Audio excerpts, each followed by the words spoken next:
Even my ex-husband's niece, who was living in the same house with us and whose arranged marriage I watched up very close when she was in the selection process, and I came back to Pakistan. अस्सलाम वालेकुम नाज़रीन, जमीमा खान के दिल में इमरान खान की मोहब्बत आज भी पहले जैसी। जमीमा खान ने लाइव आकर पाकिस्तान आने का ऐलान कर दिया। आखिरकार जमीमा ने पूरी दुनिया को बता दिया इमरान खान ने जमीमा खान को क्या पैगाम भेजा। क्या जमीमा खान पाकिस्तान आकर सियासत में कदम रखने जा रही हैं? जमीमा खान को बनी गाला और ज़मान पर घर की याद सताने लगी। इमरान खान का जानशीन कौन होगा? जमीमा खान पाकिस्तान में कब आएंगी? जमीमा खान ने खुद तारीख का ऐलान कर दिया। ये सब तफसीलात आज की इस वीडियो में आपसे शेयर करेंगे, लेकिन उससे पहले अगर वीडियो अच्छी लगे तो वीडियो को लाइक और चैनल को सब्सक्राइब करना मत भूलिएगा।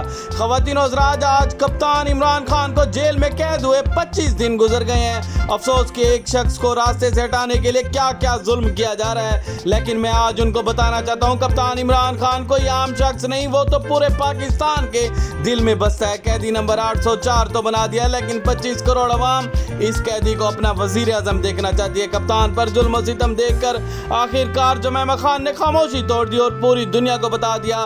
नाजरीन, इमरान खान सियासत को भी इबादत समझकर कर रहा है, वरना वो भी लंदन भाग सकता था, लेकिन वो डट गया क्योंकि आज तक जो भी वजीर आजम जेल में गया माफ़ी मांग कर भाग गया। लेकिन कप्तान ने सोच लिया मेरा जीना मरना पाकिस्तान में। ऐसे में कप्तान इमरान खान की साबका अहलिया जमीमा खान भी वीडियो पैगाम सामने आ गया, जिसमें जमीमा खान खुद कह रही हैं कि इमरान खान चाहता है जमीमा खान वापस पाकिस्तान आ जाओ। जमीमा खान ने अपनी पुरानी तस्वीर सोशल मीडिया पर शेयर करते हुए लिखा, मुझे पाकिस्तान की बहुत याद आती है क्योंकि पाकिस्तान में जमीमा खान की जान है। ज़राए के मुताबिक जमीमा खान पाकिस्तान आकर इमरान खान की सियासत में साथ देने का आज़म जमीमा खान ने पाकिस्तान आने का ऐलान कर दिया। वो वीडियो भी मुलाहिज़ा फरमाया, लेकिन जमीमा खान ने तारीख का ऐलान नहीं किया।